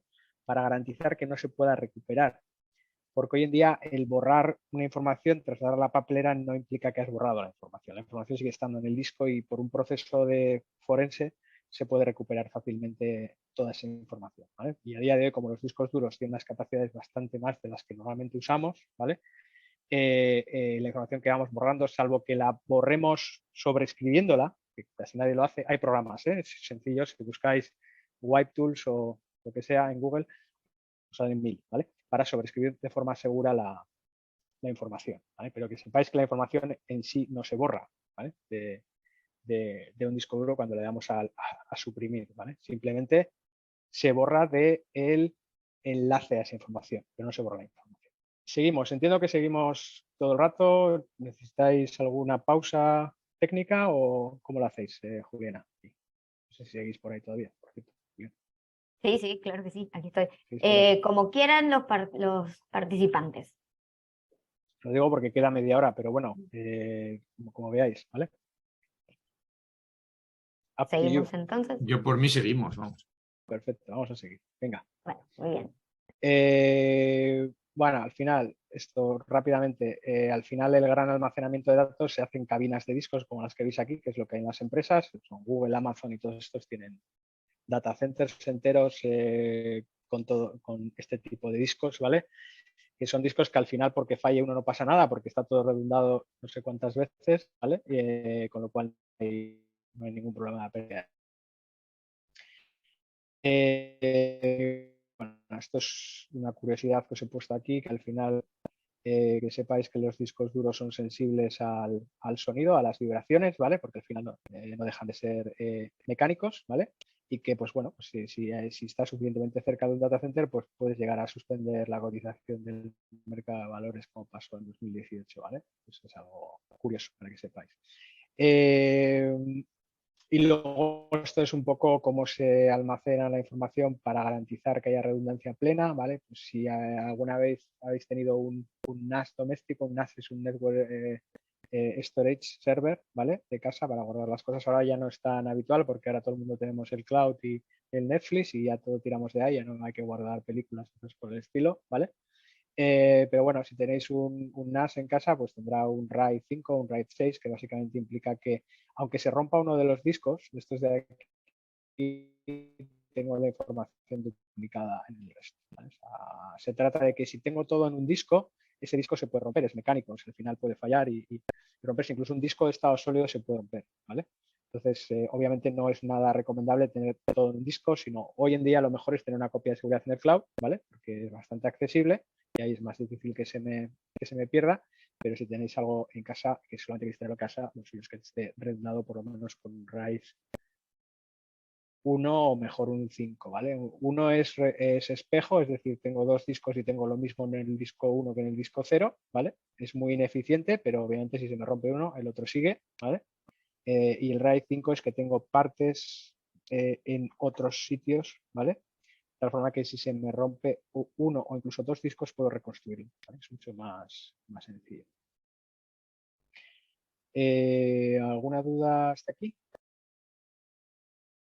¿No? Vamos a pasar a la parte de redes de comunicación, ¿vale?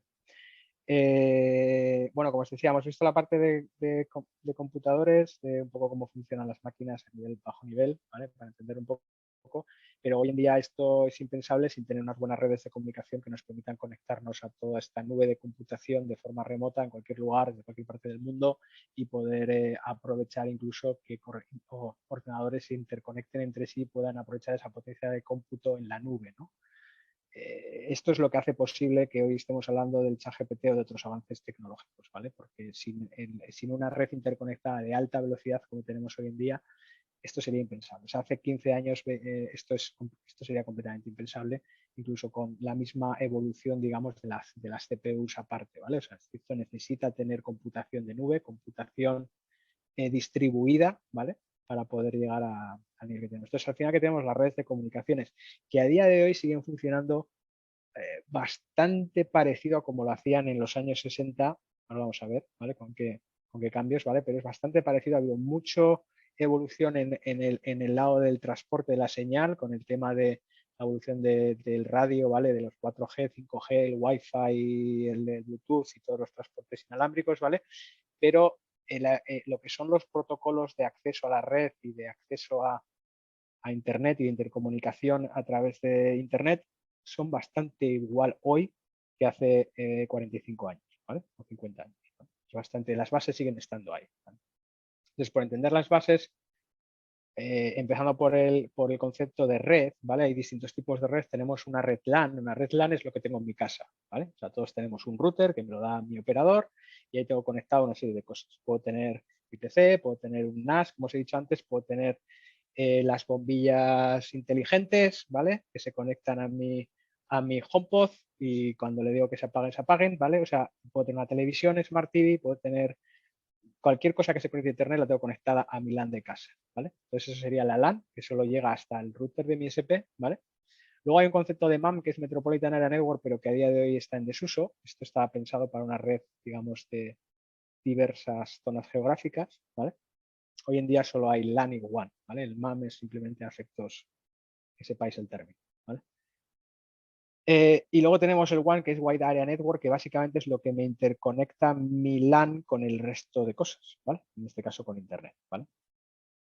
¿Qué es Internet? ¿Alguno sabe cómo nació esto de Internet? Digo, porque si lo sabéis todos, igual no hace falta volver a incidir en ello. ¿Sabéis el comienzo de Internet? ¿Por qué se montó todo esto? Fue para usos militares, ¿no? Creo que se llama ARPANET. Correcto, es ARPANET, usos militares y luego académicos, ¿vale? Correcto. Entonces, al final es un Advanced Research Project Agency que tenía objetivos militares, ¿vale? Pero interconectaba las principales universidades en Estados Unidos, la costa este con la costa oeste, ¿vale? Que sabéis que en Estados Unidos hay muchísima distancia ahí, ¿vale? Y permitía, pues eso, hacer cálculos de forma remota, ¿vale? O sea, daba muchísima capacidad, ¿vale? Todo esto surgió, curiosamente, en el momento de la Guerra Fría con Rusia y tal, o sea, es un momento también geopolíticamente bastante relevante, ¿vale? Como lo estamos viendo ahora. Esto es el principio, realmente esto se extendió muy rápidamente, ¿vale? Porque se le dio rápidamente la capacidad que tenía interconectar, digamos, el mundo entre sí. Y bueno, en agosto de 2014 había, o sea, en 1993 había 50 sedes, en agosto de 2014 había 10.000 millones de dispositivos, que a día de hoy son muchísimos más, ¿vale? Estamos hablando de una conexión de un poco mapa de calor, ¿vale? Que interconecta los distintos puntos mundiales, ¿vale? Todo esto en su día se diseñó con una pila de protocolos, ¿vale? Que se llama un poco los protocolos de red que facilitan la comunicación. La pila es esta, ¿vale? Este sería el nivel de acceso a la red o sería el nivel físico, el nivel MAC, ¿vale? Que es un poco, para que lo asociéis, sería vuestra tarjeta de red o la tarjeta Wi-Fi que tenéis en el móvil, ¿vale? Eso es el nivel MAC, ¿vale? Es la red local.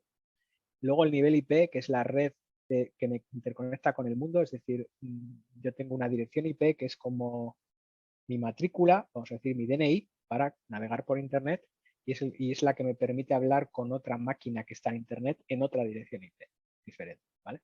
Y luego eso es como mi dirección, donde estoy, ¿vale? Y luego tengo una serie hay una capa de transporte que básicamente son dos protocolos, o orientado a la conexión o no orientado a la conexión, que es la que me permite transportar los datos a través de esta red, ¿vale? Y una serie de aplicaciones o nivel de protocolos de alto nivel que son los que me permiten transportar datos a través de esta red, ¿vale? Que son los más conocidos son HTTP, HTTPS, que son los que utilizáis a diario cuando navegáis por Internet, ¿vale? Todas las webs son HTTPS, bueno, casi todas HTTPS, 90 y pico por ciento, HTTP ya casi no. La S es de seguro, ¿vale? Que está cifrado la conexión, punto a punto. Y luego tenemos otros protocolos históricos y que aún se siguen usando a día de hoy, como es el SMTP, que es el protocolo de envío de correo, ¿vale? Simple Mail Transfer Protocol, ¿vale? O el DNS, que es uno de los más importantes y es lo que hace que Internet funcione, ¿vale? Es el Domain Name Server, ¿vale? Domain Name Server es lo que hace que vosotros podáis poner google.es y podáis ir a Google, ¿vale? Sin saber la dirección IP de Google en ese momento. Otra vez es un nivel de abstracción que hace humanamente posible la Internet, ¿vale? Raúl me da toda la información de la IP y de la MAC, es decir, de la dirección física de mi tarjeta, que sería esta de aquí, ¿lo veis? Wireless LAN Adapter Local Area Connection 1, esta es mi tarjeta de red wireless, y tiene una physical address que en este caso es hexadecimal, ¿lo veis? Aquí son varias parejas hexadecimales, es 48 bits en hexadecimal, ¿vale? Para hacerlo más corto, si no sería un churro de bits aquí, pero veis que sigue siendo bits, ¿vale? O sea, esa es mi physical address, son bits, ¿vale? Estas tarjetas de red no salen del entorno de mi LAN, ¿vale? Cuando un equipo de la LAN tiene que hablar con otro equipo de la misma LAN, ¿vale? Es decir, en mi PC con el router que tengo en mi casa o mi PC con el HomePod que tengo en casa o mi PC con mi Smart TV que tengo en casa, ¿vale? Cuando tiene que hablar con algo que está en la casa, ¿vale? Se habla a nivel IP, pero no sale a Internet, es decir, la comunicación se mantiene a nivel MAC, ¿vale? La comunicación dentro del equipo de casa siempre pasa a nivel MAC. O sea, digamos que es los protocolos se van encapsulando uno encima del otro, por eso está la pirámide invertida aquí, ¿vale? Es decir, yo tengo un acceso MAC y la parte IP de ese acceso MAC se encapsula en el MAC y la parte TCP se encapsula en la de IP y la parte HTTP se encapsula en la de TCP, ¿vale? De tal forma que lo que me llega a mí, cuando me llega el dato, ¿vale? Me llega totalmente encapsulado con todas estas capas, pero la electrónica de red es capaz de desencapsular las capas y hacer que mi dato llegue a mi tarjeta y yo lo procese y a su vez que el dato que estoy comunicando en ese mismo en tiempo real con otra persona al otro lado del mundo llegue, ¿vale? Entonces, esa es la magia de todo esto, ¿vale? Muy simplificado, ¿vale? Pues más complejo, pero vamos, funciona todo automáticamente por esta estandarización que hay, ¿vale? ¿Cómo te Entonces, sacas esta ventana en el ordenador? Esto es Command Line, ¿vale? Que es para ejecutar línea de comandos. Si hacéis CMD, okay. CMD. en Windows os sale, ¿vale? Entonces, si haces un IP config, te dice la IP local. Ojo, es la IP que tengo en mi casa, ¿vale? Hay dos tipos de IPs. IPs privadas, IPs públicas, ¿vale? Las IPs privadas solo sirven para LAN, ¿vale? No pueden saltar a Internet, ¿vale? Porque no se pueden encaminar en Internet. ¿Por qué? Porque las puedo tener en todos los sitios duplicadas, ¿vale? Es decir, las IPs privadas son para generar redes internas, pero que no hablan, o sea, y para hablar internamente entre esas redes, pero no para hablar con otra red que esté, digamos, en otro lado del mundo, ¿vale? Para eso necesito tener una IP pública, ¿vale? Entonces, todos tenemos una IP privada. En cada uno de los equipos que tengo en casa tengo una IP privada, ¿vale? Esta sería la que tengo aquí, ahora mismo, ¿vale? Y cuando salgo a Internet, salgo con una IP pública. Esto lo podéis ver muy fácilmente si vais aquí directamente, buscáis cuál es mi IP y os lo dice, ¿vale?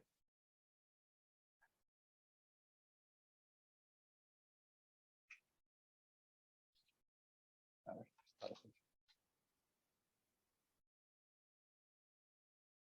o what is my IP.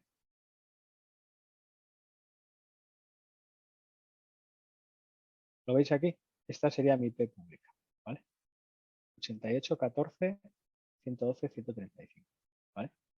Esta es mi IP pública, la otra es una IP privada, ¿vale?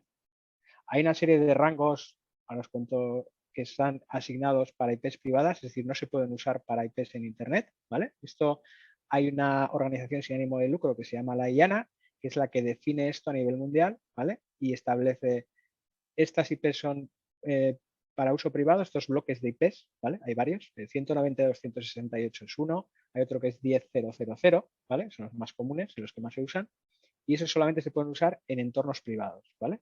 No de cara a Internet. Y luego hay otra serie de IPs que son de uso público, ¿vale? Estas IPs están distribuidas por ciertos registradores que forman parte de esta asociación sin ánimo de lucro IANA, que están geográficamente distribuidos. Hay uno que es APNIC, Asia-Pacífico, ¿vale? Hay otro que es ARIN, que es América, ¿vale?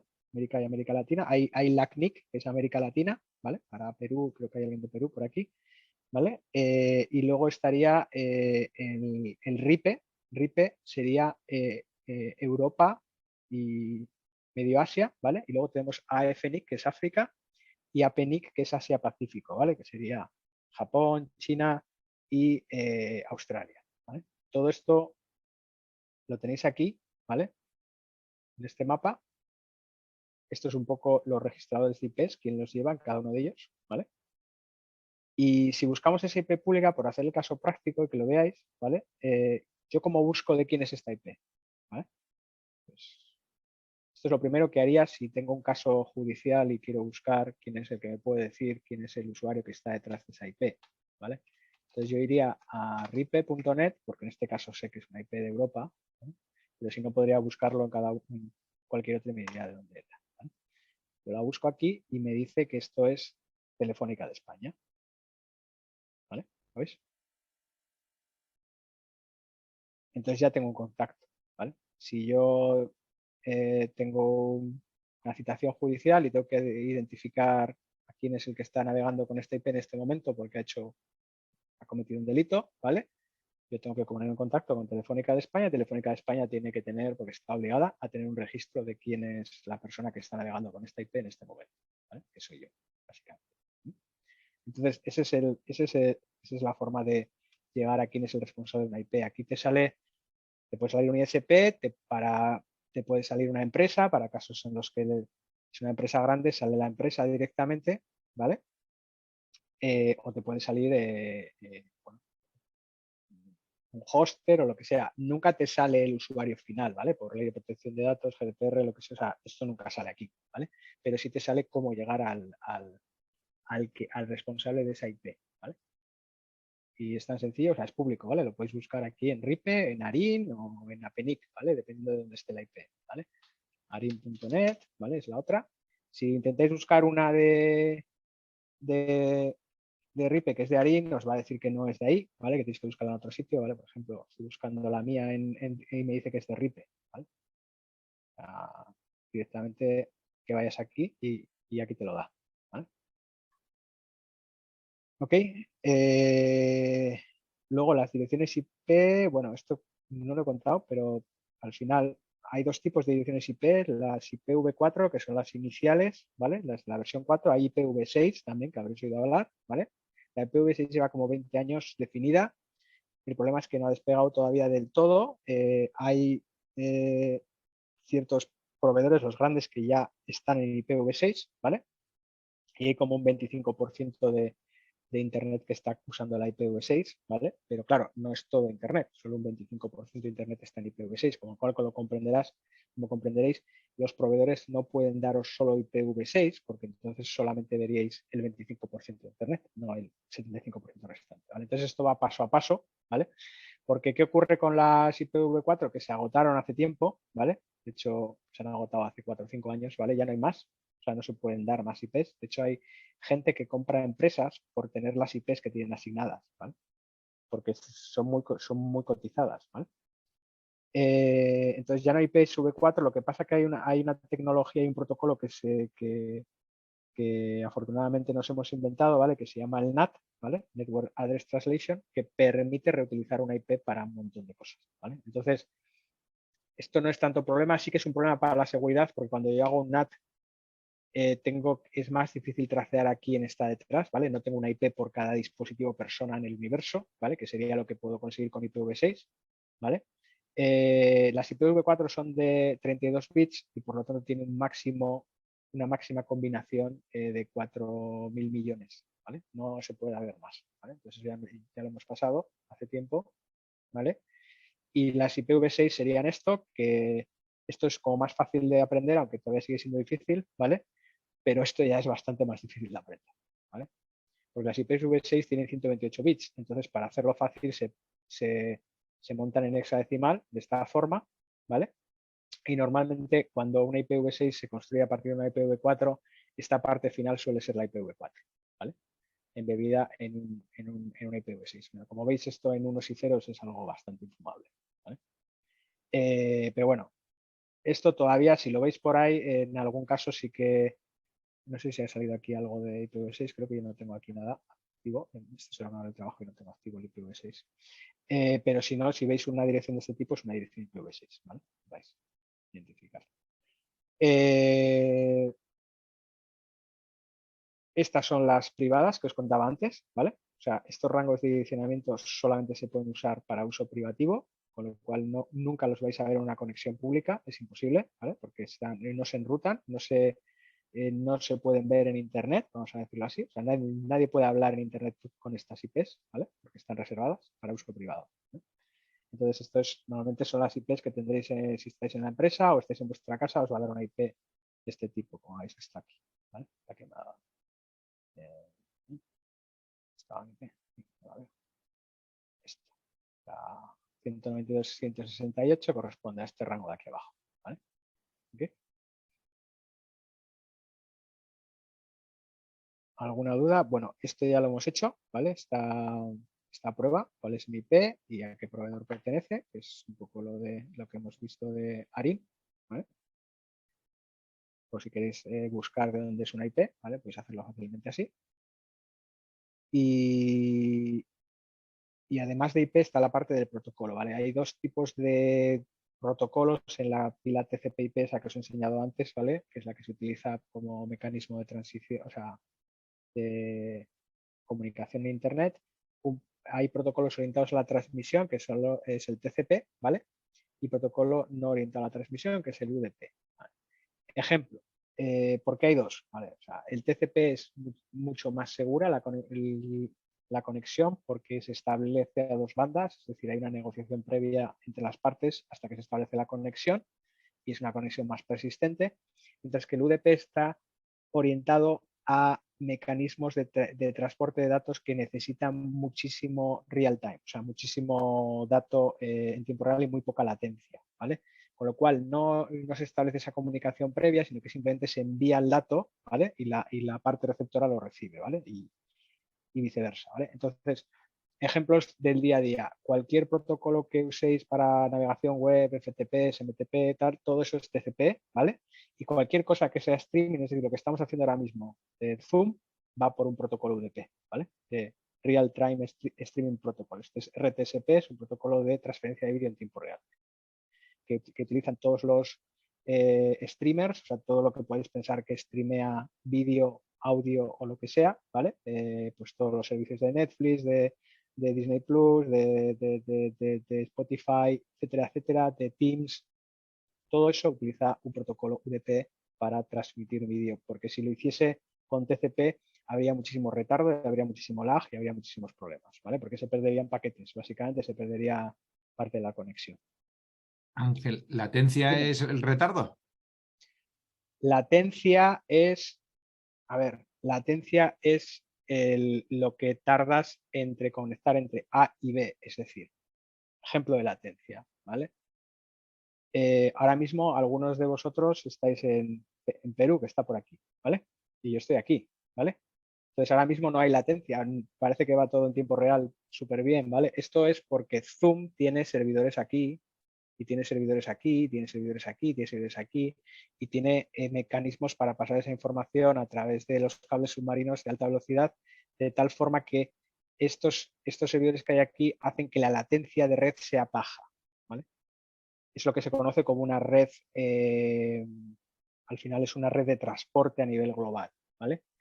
Tengo distribuido mis servidores en distintas partes del mundo, de tal forma que yo doy un servicio local y luego puedo hacer que la latencia sea muy baja. La palabra es proxy, ¿vale? O sea, tengo un proxy, ¿vale? Que me sirve desde Perú, no me sirve desde España, ¿no? Pero imaginaros que yo tuviese este sistema de Zoom, me lo hubiese montado yo en mi casa, ¿vale? Y lo tuviese yo aquí. Entonces, los usuarios que se conectasen desde el otro lado del Atlántico estarían sufriendo un lag bastante consistente en un protocolo que es de real time, ¿vale? Entonces me oiríais más, o sea, un poco como lo que pasa cuando hacéis llamadas telefónicas, ¿no? Que se oye como con retardo, ¿no? Pues sería un poco lo mismo. Entonces en un protocolo de vídeo pues habría mucho lag, habría mucho retardo, habría mucho delay, porque todos los saltos que tiene que hacer una conexión de datos desde aquí hasta aquí son muchos, ¿vale? Si no hubiese esa red, digamos, global que hay a día de hoy, por eso os digo que la importancia de la red, ¿vale? Que permite localmente procesar los datos y luego enviarlos en remoto sin que haya esa latencia, ¿vale? Pero bueno, eso es, vamos a decir, la magia de estos sistemas de caché que se utilizan también en local para poder acelerar todo este proceso, ¿vale? No sé si he respondido a tu pregunta. Sí, entonces es como un retardo, entonces la latencia, ¿no? Sí, la latencia es un retardo. O sea, la latencia en un sistema de, o sea, cuando estás navegando por internet, que tengas un poco de latencia, no lo vas a ni siquiera notar, ¿vale? Si tú aquí tienes un poco de latencia y te tarda un poco más en cargar la página porque tal, te da un poco igual. Pero si tienes latencia al verme a mí en vídeo en tiempo real, me vas a ver entrecortado, me vas a oír entrecortado, o si estás viendo una película de Netflix y tienes latencia, la experiencia es muy mala, ¿vale? Entonces, por eso el protocolo que se utiliza aquí es un protocolo que es muy rápido, muy ligero, los paquetes van muy rápidos, ¿vale? Que es el UDP, que no está orientado a la conexión y no y permite que la latencia se minimice al máximo, ¿vale? Porque al final aquí lo prioritario es enviar la comunicación en tiempo real, ¿vale? Entonces, por eso existen esos dos tipos de... Luego, por encima están los protocolos, ¿vale? O sea, al final, la capa de transporte es UDP o TCP, pero luego por encima hay un protocolo que es el RTSP o el ¿cómo se llama? El H323, por ejemplo, para vídeo en tiempo real. Son protocolos que se han creado por encima y que utilizan esta capa por debajo del UDP, como se indica aquí en la pirámide invertida, para llegar a enviar eso de forma más eficiente, ¿vale? Luego hay compresiones, el H323 tiene una serie de compresiones para garantizar que la información fluya, ¿vale? O sea, luego ya esos son compresiones y algoritmos por encima, ¿vale? O sea, pero esto es la base, vamos a decirlo así. O es o TCP o es UDP, ¿vale? Pero No hay claro, otro. en lo que explicabas a mí me sonaba extraño que decías que el proxy que está en Perú, para que el compañero te escuche sin latencia, sin retardo, pero claro, tú sigues estando en el norte de España. Sí, Entonces, correcto. quiero entender que de toda la información que hace falta que vaya para que se vea un vídeo, hay mucho que ya está instalado en un proxy en Perú. Yo qué sé. Sí, hay mucho que el proxy, para entenderlo, es un equipo de Zoom que está ubicado en Perú, ¿vale? Entonces es capaz de servir esa información sin nada de latencia, porque está ubicado en la misma región geográfica que el destinatario. Y hay otro igual que está ubicado en Madrid, ¿vale? Con lo cual, eso implica, entre ellos están conectados por una red de alta velocidad y entonces eso implica que son independientes, vamos a decirlo así, de una comunicación punto a punto. Si esto fuese una comunicación punto a punto, habría mucha latencia. Es decir, si yo me conectase directamente a un equipo que está en Perú y viceversa, la latencia sería bastante ostensible, ¿vale? O sea, se vería claramente, ¿vale? Entonces, para este tipo de protocolos no funciona así. O sea, cuando veis una película de Netflix, lo que hace Netflix por debajo usa Amazon, ¿vale? Usa Amazon para lanzar, cada vez que veis una película se lanza una máquina virtual de Amazon, ¿vale? En el entorno de Amazon, ¿vale? Y se lanza en el data center o en el centro de datos de Amazon que está más cerca del usuario donde está viendo la película, ¿vale? De tal forma que si yo estoy aquí y Amazon tiene un data center en Holanda, la película que yo estoy viendo en mi casa se está reproduciendo en un servidor que está en Holanda, ¿vale? Para minimizar la latencia. No se está reproduciendo en un servidor que está en la costa este de Estados Unidos, ¿vale? Porque entonces tendría un problema de latencia, ¿vale? Entonces yo solamente, mi conexión solamente accede hasta Holanda. Aquí con Zoom, yo solo accedo hasta un servidor de Zoom que está, no sé si está en Madrid, no sé si tiene Zoom en Madrid o está en Holanda, ¿vale? Pero habrá uno en Europa, ¿vale? Entonces accedo a ese.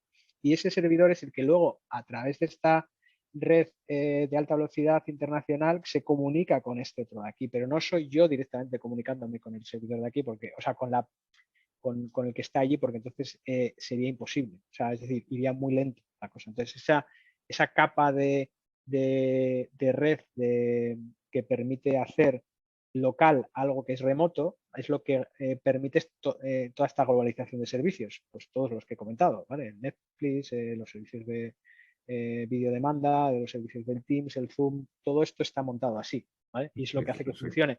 De hecho, Teams, nosotros en la empresa tenemos mucho problema con los usuarios de China, ¿vale?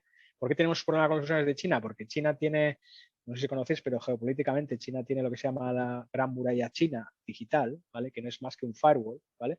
Que banea cosas del occidente, ¿vale? O sea, tiene una serie de cosas que no están permitidas, ¿vale? Entonces, los propios chinos utilizan VPNs y mecanismos para intentar saltarse esa gran barrera china, ¿vale? Pero a las empresas nos fastidia mucho porque todos los sistemas que usamos la palabra clara es CDN, Content Delivery Network, que es esa red distribuida global que permite hacer local el acceso, ¿vale? En China no funciona. Entonces, ¿qué ocurre? Que en China usar Teams es un dolor de cabeza, por ejemplo, ¿vale? Porque no va bien, se caen las llamadas, no hay un nodo de Microsoft en China, por ejemplo, porque no lo permite el gobierno chino. Entonces hay un nodo en Japón. Y si tiene que alguien que está en China tiene que acceder a Japón para hacer una llamada que está en Europa, pues simplemente ir de China a Japón ya hay un retardo, ¿vale? Entonces, eso es un poco es un ejemplo para que veáis el tema, ¿no? O sea, si tengo una región que geopolíticamente no permite usarlo, otro ejemplo son los países de embargo, ¿vale? Irán, Cuba, todos estos países que están dentro de la lista de países embargados por Estados Unidos, ahora también Rusia, no se les permite tener ningún uso de ningún software estadounidense allí, ¿vale? Con lo cual, todo este tipo de software en la nube no funciona correctamente, ¿vale? Por este tipo de embargos.